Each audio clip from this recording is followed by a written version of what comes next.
the next big target for Dan Hurley. You're on the Hoops Cap. Let's get it. Let's get it. Let's get it. Let's get it. Let's get it. Yeah. UConn, baby. Home of the champions. Let's go. Welcome into the Hoops Cap Pod. I'm your host, Mark Zanetto, here on the Big East Energy Network, powered by Big Energy Media. Yes, we are the Hoops Cap Pod, the only daily UConn podcast covering both the UConn men's and women's basketball programs. And maybe we might have some UConn football news to discuss in the future, too, as I'm wearing my home field UConn football shirt. So the next big target for Dan Hurley is someone that maybe real sickos like myself and others that are in all of this college basketball stuff know about. But what if I told you there's a 17-year-old kid out of Bamako, Mali, that's already got UConn fans like myself buzzing? And no, it's not just because he shares a hometown with Adama Sanogo. This is Sayon Keita, a 6'11", touching 7-foot forward/center, coming out of FC Barcelona's developmental pipeline. And if you squint, yeah, you see some flashes of Sanogo, but mostly from the fact that he's all around the rim. Couldn't be a more different in terms of body type, but Keita's a different kind of prospect, right? Longer, lighter, smoother, but that same age, that same hunger, that Mali motor that Adama Sanogo was, most outstanding player, and back to playing in Europe most recently. So today we're breaking down what makes Sayon Keita a name you need to know and why Dan Hurley might already be circling this kid for the next wave of UConn dominance. Let's start what everyone's already talking about. That Mali connection, right? Sayon and Adama Sanogo. And if I'm not saying his name right, the only thing I can go on, Keita is the name that I've heard through the through the interwebs, if you will, right? So if we're not saying his name right, I apologize. I'm sure the pronunciation police will be all over that. But with Adama and Keita, they both come from Bamako, the capital of Mali. And UConn fans know exactly what that means, which is when you hear that name, you automatically think of the way Adama was. No raw, no frills, that dominance in the paint. And Keita carries some of that same energy. And look, where you come from doesn't make you a Husky, nor does it make you an elite college basketball player, but it can open a door. And if you're Dan Hurley, you've already kind of struck gold once with Adama, so you might as well go back to that well. Let's talk about him from an offensive fit and who I think he reminds me of when I watch him in the highlights from FC Barcelona. Offensively, he's an absolute lob threat, a slip threat, a cutting machine. He doesn't just float around. He's a dunker. If you watch some highlights of him, he tips in more shots than almost anybody I've ever seen do highlights. You know, like it kind of reminds me of like almost a volleyball player, like kind of like little dink off the net. Just having that good touch and just awareness around the rim, an energy guy. My friend Henry, you guys know him as Little Red, has asked me like, who's going to be our energy guy? Who's going to be that Samson Johnson guy? This might be the guy. He might have that Samson Johnson energy. And when he attacks the rim, he attacks with purpose. Like if you watch some of these highlights, he is surprisingly aggressive around the rim, hunting defenses and dunking on guys. And we're not talking about him, you know, like, and people will think I'm a Duke hater, which I am. But do you remember like when you'd watch those Zion highlights of him like dunking on these like 12th graders that probably have no business being on the court with him because he was playing high school ball against like, you know, accountants and plumbers, as JJ Redick used to say. That's not what this kid's doing. The Euro League is very similar to EYBL or, you know, elite AAU programs in the States. And as you've seen with European prospects, when they come to the States, they're typically more fundamentally sound. They're actually more of an all-around player. It's not just dunking and highlight reels and all that stuff. Although him being 7 foot, there's a lot of dunks because he's typically around the rim and he's a finisher. He's also really active on the glass. High motor offensive rebounder. Like you're not going to be able to just, at 17 years old, with his skill set right now, you're not going to be able to dump it into him and he's going to be able to kind of like turn and in post pivot and in spin off like Hakeem Olajuwon. He's the type of guy that you put on the floor to get offensive rebounds, to create extra possessions. He's actually a pretty good willing passer. But he does a good job of sealing off smaller defenders on quick post touches. But let's be real. If there's one area he needs coaching, it's screen setting. He gets a little too quick to move. He slips out before locking in contact. And in the Big East, with the officiating, James Breeding, he's getting called for an offensive foul like 99 times out of 100. Hurley and company will definitely need to coach that up if he does come to UConn. And I think we're in the driver's seat there. But the tools, they're exciting.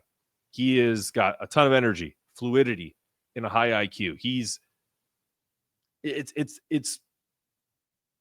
wild. Like if you look at him, he's wiry. For a big man, Sayon Keita is almost a little too fluid. Like he kind of reminds me of like Solo in the respect because his arms are really long, but he's got a 7-foot body. So take that as you will. He glides. He moves with a sense of purpose, not chaos. He's not a bruiser. I listened to Connecticut Scoreboard podcast. My buddy Jared Kotler had Terrence Ogleby talking about our guy Jacob Furphy, another international player.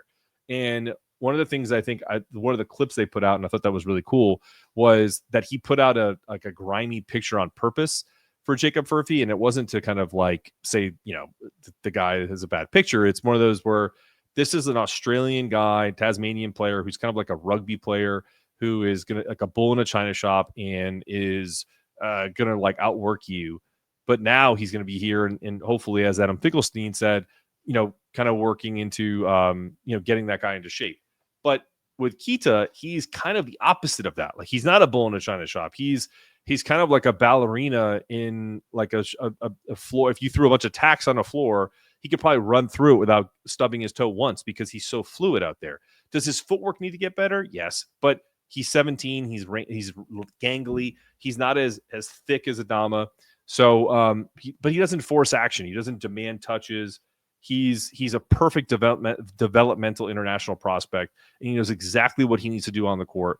And that's rare for a 17-year-old. Playing with FC Barcelona's offense, you can tell he's been coached at a high level. He knows spacing, understands how to make himself available. He's not just an athlete, he's a system-aware athlete, and that's a major difference from when you're recruiting guys. I'm not going to say who I think this is, but, there's a lot of players who you watch. Wow, what an incredible athlete.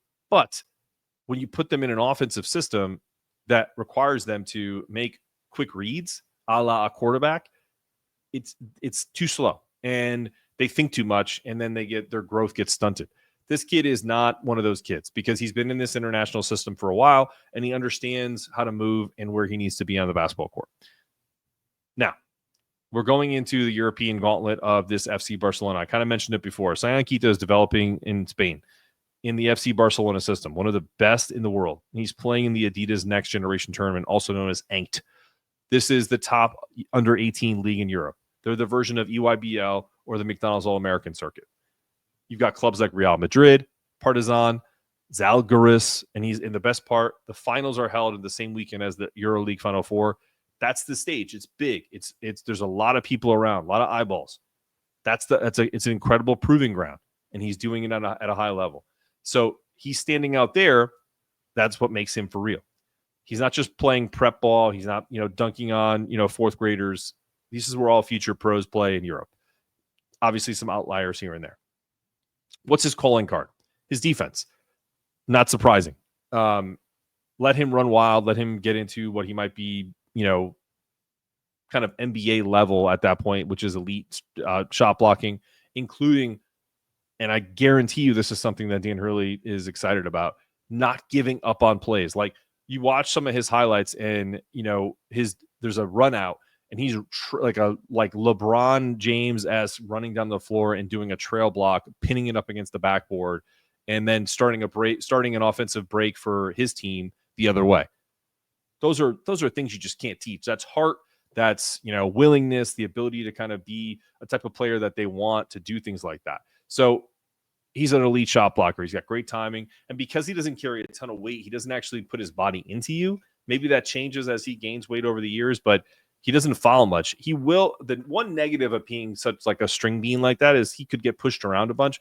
But if you're bringing him in, you're going to try to put some weight on him. But also, which the prevailing theme is that there's a really great chance he reclassifies and is on this roster in a couple of months, is that, he's a third string guy and he's a developmental prospect that you can give him 5, 10, 11 minutes a game, and he can give you what you want, which is good defense. If he fouls, not a big deal, but good shot blocking, be an energy guy, be a vibes guy, be a better version of a Youssef, who I love and who I hope to watch this year at High Point.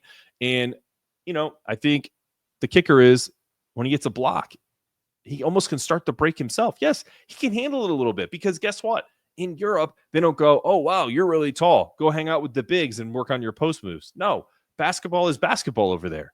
And we're starting to do that a little more in the States. But for the most part, you don't get these like knuckleheads that go, well, my kid is really tall. Like he's 12 and he's 6 foot. So I'm going to play him exclusively at center and power forward and not work on his dribbling. And when he becomes 6'8", 6'9", he's a statue and he goes and plays, Division II, Division III. And he's never learned how to kind of, figure out how to handle the ball. And as you know, from watching any of my shows, watching anything, reading anything about Dan Hurley's practices, they all need to handle the ball, whether it's in DHO, whether it's in, dribble handoffs. I just said that and did the, he basically said that twice, whether it's in DHOs or whether it's in faking that, whether it's slipping, whether it's potentially, dribbling when you get the ball on the post. Like you have to be able to handle the ball. Now, are they isoing Terrace Reed on the wing and kind of letting him break down a center? No. But you get what I'm saying. Like you can't have guys who are like dribbling the ball like this because they've never been able to work on that. And so the fact that he has that foundation only enhances the fact why they want him and try to get them in their system. Look, it makes him a deadly combination. And I'm excited about this kid. So here's the bottom line. Keita isn't just Adama 2.0. And frankly, the only thing that they have similar are where they're from, because Adama didn't play in Spain. He's his own guy. I think that's more of a coincidence, but I think it's a really intriguing coincidence because even if they don't know each other, I mean, if I don't know someone and they like a great example is the guy who does our Seton Hall show, Brian Webster, we found out we're really from the same city in Connecticut. We don't live there anymore, but that created a connection.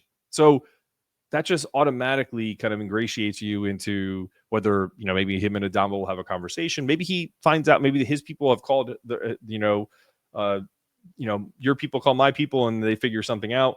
I just think that's a really cool thing. And I think that's also a big part of why they're in the driver's seat because, whether I think all the blue bloods are in on this, Kansas, Kentucky. So it's going to be tough, but I do think they're in the driver's seat for him because he's the type of player that I think can help them right away and give them a few spot minutes this year and then develop into potentially an NBA draft pick the following year. Do you hear that sound? Hold on. Lean in if you're listening on. Do you hear that? Oh, okay. That's Dan Hurley and the UConn staff absolutely salivating at the thought of bringing this kid to Stores. And it's a long-term play. No one's saying he's walking in day one and being Cooper Flag, but the upside, the potential, it's all there. Check us out. The rest of this week, we're doing profiles. Tomorrow, Cole Kluwer. Feel like we're in the driver's seat there. Have gotten some really good intel on that. Trying to get Mr. Kluwer on the show because he's local to me and we've got some mutual connections. So stay tuned for that. But Sayon Keita, let's go, man. Come to UConn. We got you covered. Be the next big man from Mali and be similar to Sanogo. This has been the Hoops Gap. We'll see you soon. Let's get it. Let's get it. Let's get it. Let's get it.